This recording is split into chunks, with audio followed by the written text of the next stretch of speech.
instead of reading you a story, would you like to go through Dad's nostalgia box?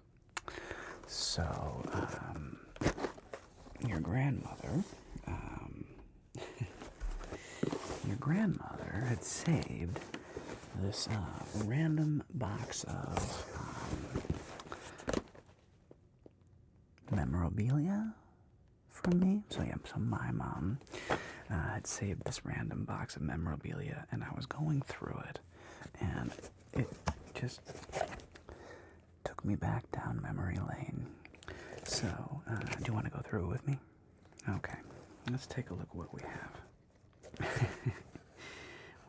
Okay, so back before you were born, there was a thing called cassette tapes, and when I was a child, young man, this was what we used to create something called a mixtape. And I was really big into mixtapes. We had a stereo. We had a pretty nice stereo system when I was a kid, all things considered. And it had dual tape decks on it. And you could like crossfade and do stuff. So I could play one tape while recording onto another tape. And I got quite obsessed. And this one, so this one is called the boom track. And I believe the boom track was a collection of 90s hip hop. So I think it has Dre, Snoop, maybe Scarface, definitely Bone Thugs and Harmony. That was an actual group. They were great. They were like melodic hip hop. But anyway, so I had the boom track. Oh! I made one. I made one for Guns N' Roses. Love GNR, especially back in the day. Oh, here we go. Maya's Rap Tape 1. So this is probably mostly Dr. Dre and Snoop Dogg from the early 90s, from The Chronic and Doggy Style. But yeah, so I don't even have a machine anymore that can play these, but it would be funny to actually listen to them. I don't know, maybe I'll buy one on eBay and I can just play you the tracks now. We can just listen to YouTube music. Like, that's a lot easier. These don't sound that great anyway. What else? Oh, well, okay. So here's me. And when I was 10 years old, I went to the dentist. And for some reason, they thought of taking this picture of me. But, yeah, so 10-year-old me at the dentist. Oh, look at this. Look at this. Me as a hockey player. I think in this photograph I was probably 12, playing for the Dayton Bombers. But, yeah, hockey pins.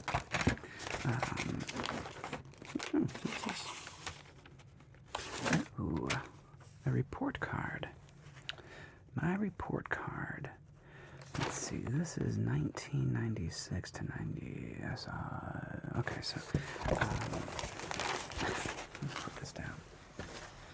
So, oh man.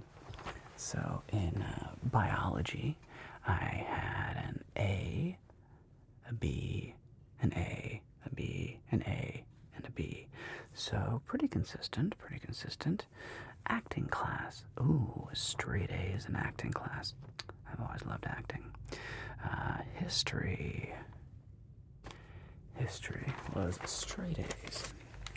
So, as you can see, history was straight A's. I loved history. I always have. And not just straight A's, but like high straight A's. 97, 96, 97, 98, 95, 97. Geometry, A's and B's, mostly B's. Math. I remember my she just wasn't that fun. I remember, when I studied geometry, it was just very dry. The teacher was up there, and they had one of those projector things. You may even have those in your school still, but you'd like put a piece of transparent film down, and then the teacher could write on it and project it on the thing on the screen behind her. It was just, I don't know, wasn't very interesting. So I got all B's, 1A, but I had an 80 an 80 was low. I think that's not my worst. Okay, that's not my worst. Phys ed, 100%. I liked phys ed. German 3. My first quarter at German 3, I got a C. That was the only C I received that year. I got a 79, and then I got an A in 91, then a B in 85, then a B in 86, then a B in 84, then a B in 85. So I guess I wasn't the greatest German student, if you will. Yeah, I think this was my freshman year. Let's see, English. Got A's in English, and acting 2. All A's, but anyway, so what else do we have in here?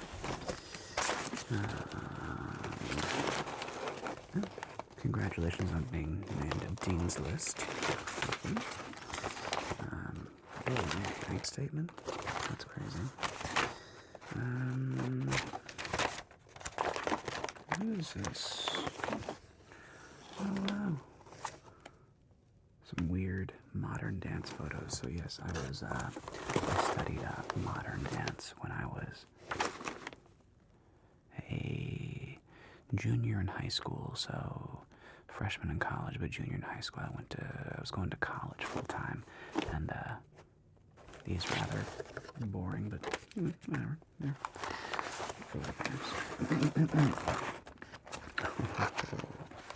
Oh, this is money. So, God, what year was this?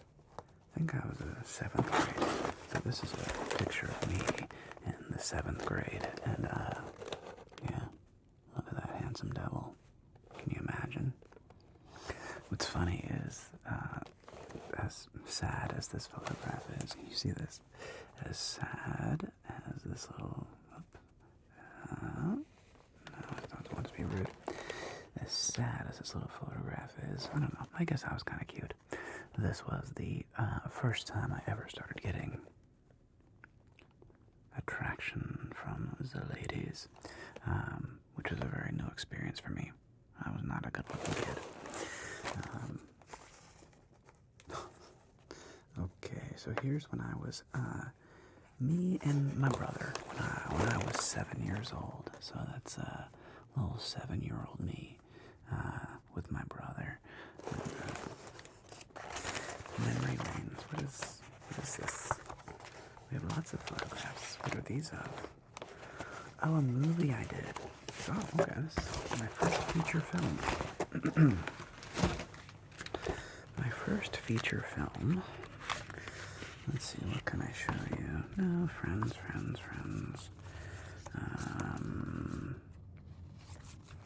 So here we are on set. We were at a place called Waterville outside of Seattle, and this was a church, this cool old church they let us film in outside of Waterville, and the town of Waterville. And I played a kid who was obsessed with gangsters, like old-timey, like, look at you, Mickey.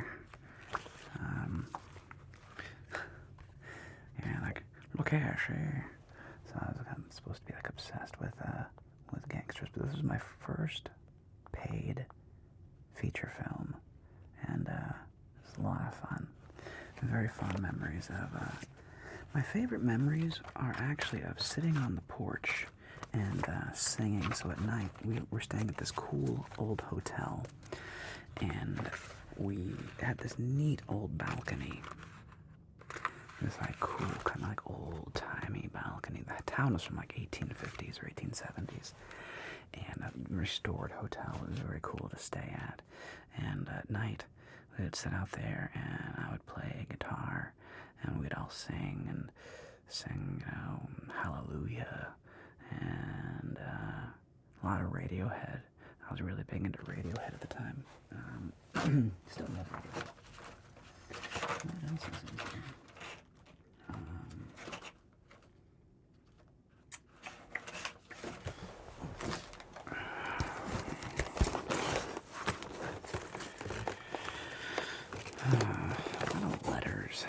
A lot of old letters.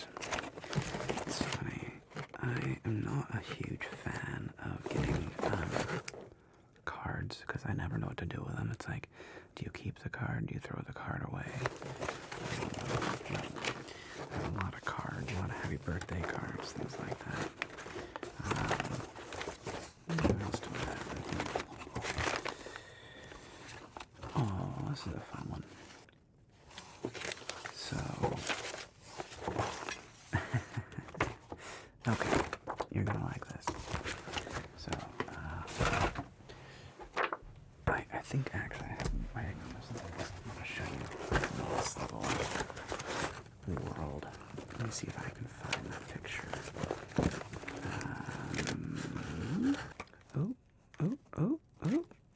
Okay, here's what I was looking for. So, my first prom, and I was, so here's me in my first prom. I was 16, I think, and we had met online. Now, I know that does not seem crazy to you. I mean, your mother and I met online, right? No big deal. But back then, there was I don't know, it was not generally approved of. It was thought of like kind of spooky, right? You don't just meet online with somebody, some random person. And there's one picture I wanted to, there it is, okay. Here we go, this is the one I was looking for. So,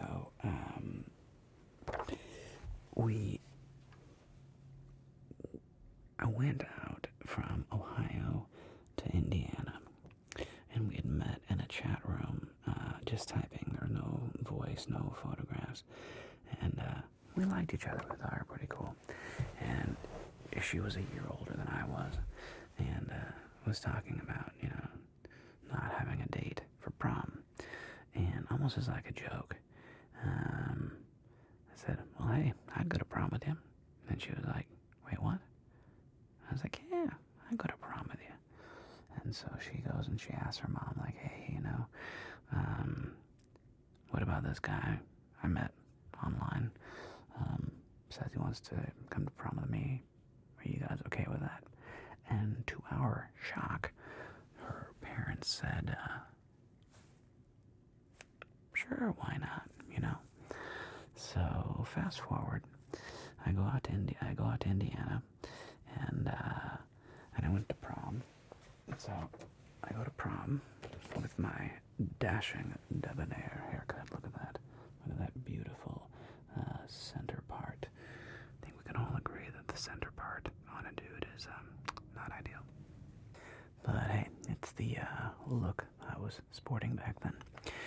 And so I go out to this their place, and they had a farm. They had a farm out in Indianapolis, and no, it wasn't Indianapolis. It was some other suburb. And we had a very good time at prom. We danced. We did, normal prom things. Nothing scandalous. And the next day, she gave me a tour of her farm, and we go out to this barn, and there's just the two of us. And they had a pretty good sized farm, and we go out to this barn. I wish I had a picture of it, but just here, picture this with me, if you will. All kind of a gray Midwestern day, alright? And, by the way, this is, of course, way, way, way before I ever met your mom. And, picture this gray Midwestern day. The fields are, the trees, the leaves have gone from the trees, and the trees are just kind of skeletal, and the fields have been sown, and they're just kind of brown and, kind of drab. And we drive out to this barn, this big white barn with the paint flaking, and, the classic kind of, what is that, barn-shaped roof, Big, big white cracked paint barn. And we get out of the car, and right as we get out of the car, it starts to rain a little bit. And so we start kind of running, kind of like running through the rain, which, so this is perfect. So yeah, just picture this, right? So this is the way it looked out there. It is very brown and gray and drab. I think this photograph was actually taken not too long after this happened. So yeah, I think I was even wearing that floofy white sweater and baggy jeans and a hat. But anyway, so as we're running toward the barn, she kind of reaches back and grabs hold of my hand, and I take her hand, and we're kind of, running to this barn. And we get inside, and, it's cool, and the barn has kind of that musty, that smell that barns have. It's like old hay, kind of like musty, like a sweet mustiness to it, and way, way high up in the rafters, you could still see tobacco leaves that were being dried. And tobacco leaves do have a very nice aromatic scent to them. Of course, once you burn them in either a cigarette or a cigar, they get really stinky. But unburned tobacco has a really kind of a nice fragrant smell. And it's hanging up in these rafters, and there's like little patches of hay around. And, she's explaining like the family history of the barn, and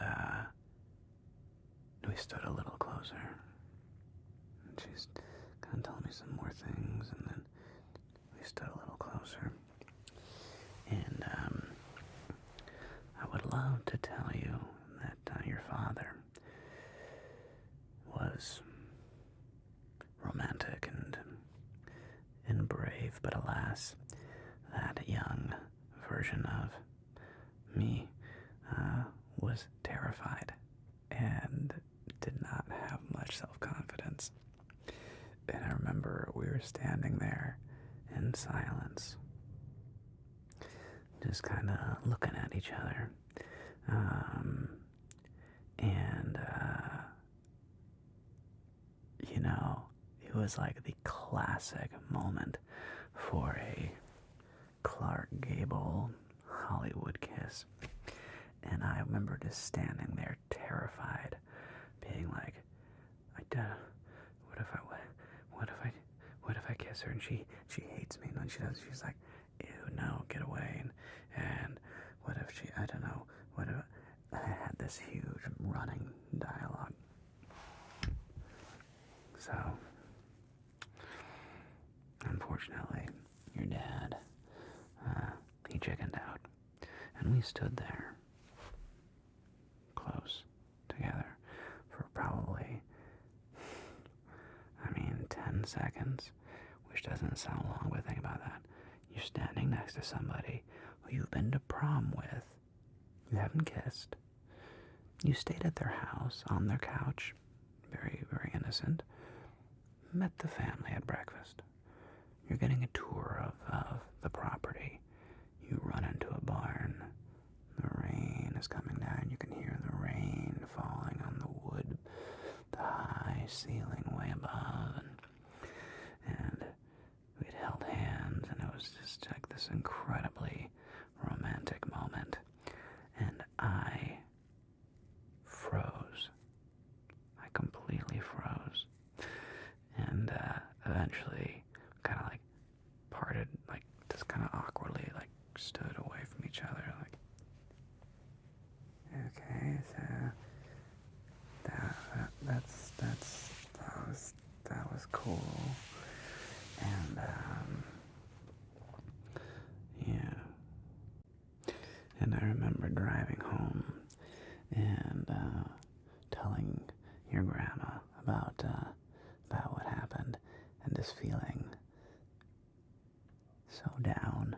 Like I was worried on two fronts. One, I was annoyed at myself for not at least asking, being like, can I kiss you? Let alone, doing nothing.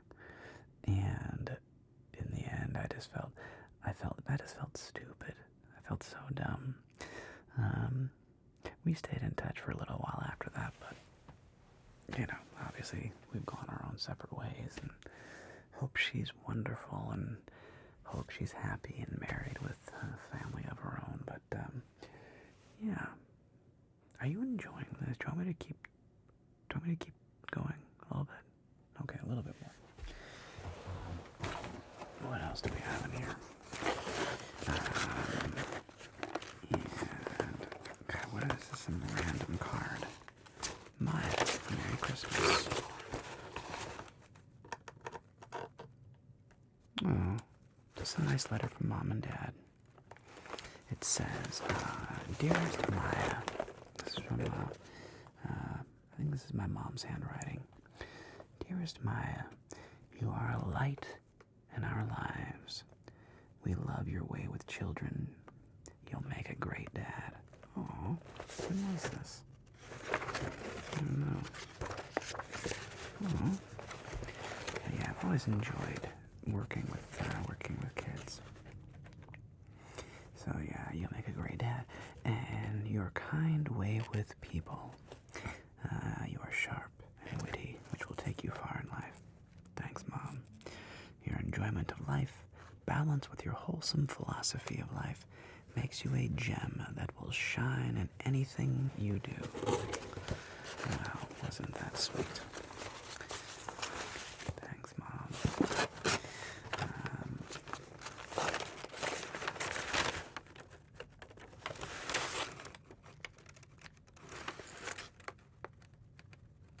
Oh my gosh. This is a poem written to me that I have not read in a long time by a girl I once dated. Fall to Maya. You followed on the heels of a careless, fickle summer who had bruised the ripened fruit and had let the fields go fallow. You crept by eventide and surprised me in the quiet of time before the candles when I had started to save tallow. My heart was wrapped up neatly in slightly soiled ivory muslin within the box of cedar wood at rest on the top shelf, when you bade me go and fetch it in your voice of smoke and honey, and asked if you could have it to keep all for yourself. I had no breath to answer. It had all been swept away by yellowing leaves and lengthening sleeves. The threat of frost was in the air. So I simply lit a fire, stacking coals high on the hearth. And one last time I held my box, then opened it with care.